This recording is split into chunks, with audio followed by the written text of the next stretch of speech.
നെരോത്ത് ശ്രീ പെരട്ടൂർ കോലോം ഭഗവതി ക്ഷേത്രം പുനഃപ്രതിഷ്ഠ ബ്രഹ്മകലശ മഹോത്സവത്തിന്റെ സംഘാടക സമിതി രൂപീകരണ യോഗം പെരട്ടൂർ ചന്ദ്രൻ മൂത്തായരുടെ അധ്യക്ഷതയിൽ Kodampalur panchayat president T V Jayachandran ഉദ്ഘാടനം ചെയ്തു. നെരോത്ത് ശ്രീ പെരട്ടൂർ കോലോം ഭഗവതി ക്ഷേത്രം പുനഃപ്രതിഷ്ഠ ബ്രഹ്മകലശ മഹോത്സവത്തിന്റെ സംഘാടക സമിതി രൂപീകരണ യോഗം പെരട്ടൂർ ചന്ദ്രൻ മൂത്തായരുടെ അധ്യക്ഷതയിൽ Kodampalur panchayat president T V Jayachandran ഉദ്ഘാടനം ചെയ്തു. നമ്മുടെ നെരോത്ത് പെരട്ടൂർ കോലോം തറവാടിന്റെ നവീകരണ ബ്രഹ്മകലശ മഹോത്സവത്തിന്റെ ഭാഗമായുള്ള സംഘാടക സമിതി രൂപീകരണ യോഗമാണ് നടക്കുന്നത്.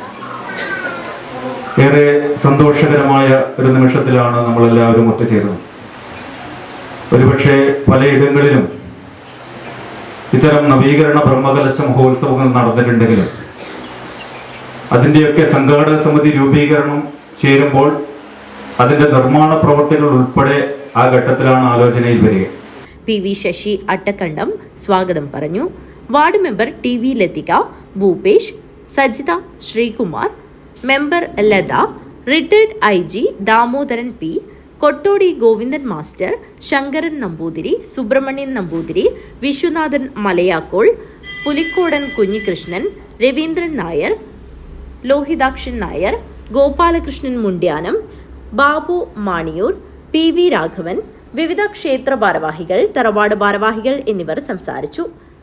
ഭാരവാഹികളായി ആഘോഷ കമ്മിറ്റി ചെയർമാനായി കരിമ്പിൽ കൃഷ്ണനെയും ജനറൽ കൺവീനറായി പി വി ശശിധരൻ അട്ടക്കണ്ടത്തിനെയും തെരഞ്ഞെടുത്തു. News bureau, Kanhangad.